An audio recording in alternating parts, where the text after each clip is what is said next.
مشاهدينا ورجعنا لكم مره تانية، وانا معايا دلوقتي خبيره التجميل ندى الهمشري. ازيك يا ندى؟ عامله ايه؟ ندى هتورينا وصفات طبيعيه نقدر منها نحافظ على نضاره بشرتنا، وعلى انا عجبني قوي موضوع الكولاجين. ان انا ازاي احافظ على الكولاجين في بشرتي، لان انا عارفه ان هو ده اللي بيخلي بشرتي دايما مليانه، ما يبتديش الجلد يبقى مليان، يبقى ما فيهوش تجاعيد. هو الهيالوريك اسيد والكولاجين هم اساس اصلا ان بشرتنا تفضل مشدوده كده وشكلها حلو. عشان الناس بتختلف قوي، هو الكولاجين مكون من الهيالوريك اسيد او الناس بتقول عليه HA او المصطلح التجاري بتاعه. الفكره عموما بقى كل الثورات التجميليه اللي بتحصل هي حوالين نفس البوينت ونفس الفكره، اللي هو احنا بننشط او نحفز الكولاجين في البشره ونمد البشره بال HA. فحتى الاجهزه وعيادات التجميل الكبيره جدا تمام، كل الفكره كل ما يستحدثوا حاجه ان هي بس تحفز الكولاجين اللي في بشرتنا عشان بشرتنا على طول. طب انا ممكن اعمل بقى موضوع الكولاجين ده من حاجات وصفات طبيعيه انا في البيت اعملها؟ هنعمل وصفه النهارده وهنقول تكات بسيطه خالص واسرار صغننه خالص، حتى في الحركات بتاع المساج اللي هنعملها كأن اي واحده في البيت قاعده هي اللي هتعمله، وهي بتعمله قدام التلفزيون، مش محتاجه ان هي تروح في اي مكان ولا تدفع اي فلوس اوفر، كأنها طالعه من افضل عياده تجميل وعامله اعلى جهاز وصلت له تحفيز الكولاجين لحد دلوقتي. طب يلا ورينا هنعمل ايه بقى. اول حاجه هنتكلم بس نقول حاجات صغننه عن الزيوت. ده زيت جوجوبا. جوجوبا. زيت الجوجوبا هقول ابسط حاجه عنه، هو الباركود على بشرتي كولاجين. يعني ايه؟ يعني بشرتي اول ما بحطه بيفهموا ان ده كولاجين يمتصه كله. وعشان اعرف ان هو بيور برده بيكون لونه شفاف كده، ولما بحطه على بشرتي ما بياخدش 3 ثواني ما بيعملوش اي اثر، البشره بتشربه بالكامل ما بيزيدش. اوكي، فهنحط دوت كده. انا كده بحط الكولاجين خام طبيعي بدون اي اثار جانبيه على بشرتي. حطي مثلا معلقه، هو من الزيوت الحامله فخفيفه جدا، يعني ملوش اي تحذيرات ان انا اقول لك لا لازم نحط نقطتين بس 3 بس، ملوش ريحه، خفيف جدا. لو جربتيه على بشرتك مش هتلاقي له اي افكت خالص، ثواني هتلاقيه ملوش اي اثر. تاني حاجه الروزماري. زيت الروزماري من الزيوت الهائله جدا، فيها منجنيز وفيها هيالوريك اسيد تمام، يعني بيملى البشره وبيملى التجاعيد. عايزاكي بس تشميه وتقولي للناس بقى على الهواء ريحته عامله ازاي. ريحه الروزماري حلوه قوي، والناس بتقول عليه ساعات اكليل الجبل. من الحاجات المضاده للاكسده هايله جدا. انا بحط كده، احط منه معلقه واحده كفايه. اوكي، يبقى معلقتين جوجوبا على معلقه زيت روزماري او اكليل بس طبعا لازم نجيبهم صافي. اهم حاجه ان الزيت تكون كبيره عشان تديني افكت كويس على بشرتي. بعد كده معانا الزعتر. الزعتر ده من الحاجات اللي ممكن نكتب فيه كتب. اولا هو مضاد للفطريات، قاتل للبكتيريا، بيعالج الحبوب، بيهدي الالتهابات، وفي حمض الفوليك اسيد اللي هو بقى ايه الفوليك اسيد ده؟ الفوليك اسيد دوت اللي هو بيبدل الخلايا التالفه في بشرتي بخلايا جديده حلوه وصحيه. الله، فيعني ده ابسط حاجه ممكن اقوله. يعني معلقتين لحد دلوقتي، معلقتين جوجوبا زيت جوجوبا ومعلقه زيت روزماري وكم معلقه من الزعتر؟ معلقه واحده برده من الزعتر ومعلقه زعتر. كل الزيوت دي بنخلطها في بعض، بس اهم حاجه ان هي تبقى زيوت بيور. برده هتشميها هتلاقي ريحته زعتر فريش قوي جدا.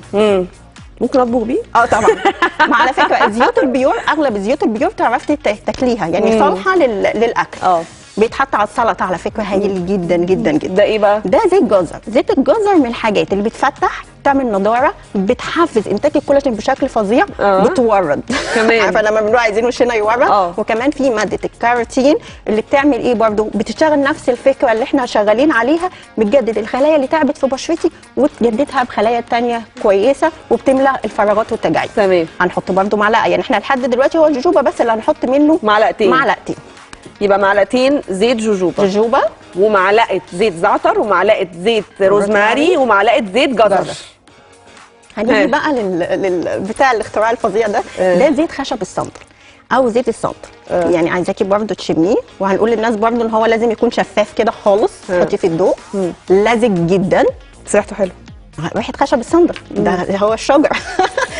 ريحته جميله على فكره، من الحاجات المهدئه للاعصاب. فاكبر اسبوع ممكن تكون موجود تعملي بيه مساج للجلد، بيضيع عيوب البشره، بيهدي الاعصاب جدا. مهما يكون عندك توتر تطلعي من جلسه. هو لازق جدا عشان هو خام بس، مش مخلوط باي حاجه. الصندل بقى من الحاجات لا اللي بنحطها بحذر، يعني كل ده انا هحط عليه ريحته جميله قوي. نقطتين بس صندل، ما اقدرش احط منه كتير. يعني الازاز الصغننه دي عشان ما حدش بس يقلق، دي ازازه 50 مللي. مجموعه الزيوت دي مثلا اي واحده عندها تروح تشتريها من اي مكان، المهم تشتريها مظبوط تمام، هتقعد معاها 6 شهور لسنه تعمل الماسكات دي. الازازه يعني ال 50 مللي دي يعني اصلا الماسك ده اصلا كميه تعمل بيها هي وبنتها واختها كله. اخر حاجه بقى عندنا اي اويل. عايزه اقول بس بوينت، ايه هو الاي اويل بقى؟ الاي اويل اللي هو فيتامين اي او فيتامين ه، فيتامين اي او دوت بقى اللي بنقدر نقول عليه اكسير الشباب والجمال. حاجه كده من الاخر اللي هي بتضفي جمال على البشره، وفي نفس الوقت بتجدد انتاج الكولاجين بشكل فظيع، وتحس ان وشك سخن اصلا، بيضخ اكسجين في البشره. اوكي تمام. عايزه اقول حاجه بسيطه عشان بس انتشر على السوشيال ميديا. هاتي الكبسولات من الصيدليه، فكيها حطيها على وشك، بعد كده الناس يرجع تقول ايه الحاجات الطبيعيه على فكره ما فيهاش ملهاش اي افكت. لا على فكره هو الكبسول ده هي الشركه بتاعت الادويه عملته عشان انا اخدها تابلتس تمام، ابلعه جسمي يستفاد بيه، انما اللي انا مش معمول خالص، مش تركيبته ان بشرتي تستفاد بيه، ان انا احطه دايركت على البشره واحطه على البشره، البشره مش دي طريقه استخدامه خالص، ده توصيف استخدامه. في اويل خاص في ازايز زي كده، متوفر بقى اونلاين، متوفر في الصيدليات وفي اي حته، ده اللي البشره تستفاد منه. غير كده وفري فلوسك بقى. اسمه اي اويل. اي اويل، اي اويل، وفي منه تركيزات كتير. اعلى تركيز فيه ده التركيز العالمي المسموح بيه 70,000 تمام. فده عشان اعلى تركيز انا هحط برده زي الصندل بالظبط، حط يعني نقطتين مش اكتر من كده. طيب يعني الازازه دي تقعد معاكي سنه. طيب يبقى احنا يا جماعه نجيب طبق معلقه، بس شغل بلدي. يعني شغل بلدي في البيت. نجيب طبق، نجيب معلقه، وهنجيب 50 مللي من كل زيت او اقل، انت مش محتاجه غير حاجات بسيطه قوي. حاجات بسيطه قوي. معلقتين زيت جوجوبا، معلقه زيت زعتر، معلقه زيت روزماري، معلقه زيت جزر، ونقطتين صندل او خشب الصندل، ونقطتين اي اويل. اي اويل اللي هو اعلى تركيز، اللي هو 70,000. عشان هي القصه كلها هتبقى اغلى شويه من التركيز خفيف، بس دي هتاخد معايا سنه عشان انا بستخدم نقط بدل ما احط كتير. ماشي تمام. فهتبقى واقفه في الاخر اوفر. قلبنا بقى الكلام ده، قلبنا كويس. طب هل يا ندى ينفع اجيب كل الزيوت دي واخلطها كلها على بعضيها وكل مره احط؟ لا، الافكت بتاعها هيكون مختلف. لان الزيوت بتتفاعل مع بعضيها. انا حابه الزيوت تبقى فريش، وانا جايباها فريش جميله، وكل مره اجي اعمل الماسك اخلط الزيوت بالكميات دي مع بعضيها، بلاش احطهم كلهم مع بعض واسيبهم. والزيوت برضو لازم نحفظها في الثلاجه لو هي بيور من غير اي حاجه. حتى زيت، ناس كتير قوي تقول لي انا جايبه زيت زيتون هايل جدا للاكل عادي، ولسه الصلاحيه بتاعته قدامها كتير، بس زمنخ بنقول عليه كده بالبلدي. تمام. عشان هي حطاه في المطبخ مش حطاه في الثلاجه، فطبيعي الزيوت اصلا بتتاثر باقل درجه حراره. تمام. وببتدي اجيب اي فرشه عندي. تمام. وهبتدي ادهن كده. ماشي. انا عشان كده بقول لك على بشره، على وشي بقى، على وشي بقى عايزه اقول على وشي او على اي حته، صح؟ مفيش مشكله منه خالص، امن جدا جدا. حتى نقدر تقيل. ما انا بقول لك عشان كده الكميه اهي انا عايزه اوريها للناس. ده تقيل قوي. الكميه دي تكفي عيله اللي احنا عملناها. فعشان كده بقول الحاجه دي انا عماله بهتم بنفسي وانا هتقعد معاها. انا عايزه اقول لكم اصلا عامل ريحه حلوه. لا، والافكت بتاعه بقى فظيع. عايزين نقول بقى تكات عشان احنا بنريح ضميرنا. انا سمعت وصفه وجبت زيوت وحطيت ودعكت وغسلت. القصه كلها كل ما بتهتمي وكل تكايه صغننه بتعمليها بتفرق معاكي في الافكت. احنا قلنا هنعمل حاجه. اول حاجه احنا حطينا ده، البشره لازم تكون نظيفه كويس جدا. هحط ادهن بالفرشه زي ما احنا عملنا على ايدينا، هنعمل على وشنا، وبعد كده هنعمل تكات بسيطه قوي. احنا بشرتنا المشكله لما الكولاجين والاتش اي بيقلوا تبتدي الخدود اول حاجه هتعمل ايه؟ تنزل كده اهو للاسف الشديد. كارثه اللي بنقول عليه ايه؟ تهدل. أيوة. يعني حتى لما حد بيروح يحقن دلوقتي سنه كبير، اهم حاجه تقول له انا عايزه التجاعيد دي زي ما هي، عايزه ابقى طبيعيه، بس بيعمل ايه؟ شد الخدود شويه. تمام. فاحنا الطبيعي بقى مش ان انا هدعك كده، انا حطيت الزيوت هبتدي اعمل مساج كده اهو لحد ودني، برفع كده، وانا حاطه بقى الاويل بتاعي كده اهو. فانا كده من هنا هعمل الحركه ديت من 10 ل 15 مره عشان ما نطولش طبعا. تمام. الحركات التعبيريه اللي مضايقانا كلنا، وعشان كلنا بنتكلم بحواجبنا طبعا الكلام ده هياخد محتاج متابعه، يعني محتاج ان انا اعمل كده مثلا مرتين 3 في الاسبوع. محتاج ان انت تعمليه 3 مرات في الاسبوع، وممكن نعمله يوم بعد يوم. بس خلال شهر لو حد عمل الماسك ده بالمساج اللي احنا قلنا عليه بالظبط، كل اللي هيشوفها يقول لها انت عملتي ايه ببشرتك بجد؟ ده اكيد. طب انا هعمل كده وهشوف. ده اكيد هعمل كده وهشوف. ده اكيد. طيب عندنا ايه كمان؟ ادي وصفه. دي وصفه. تمام.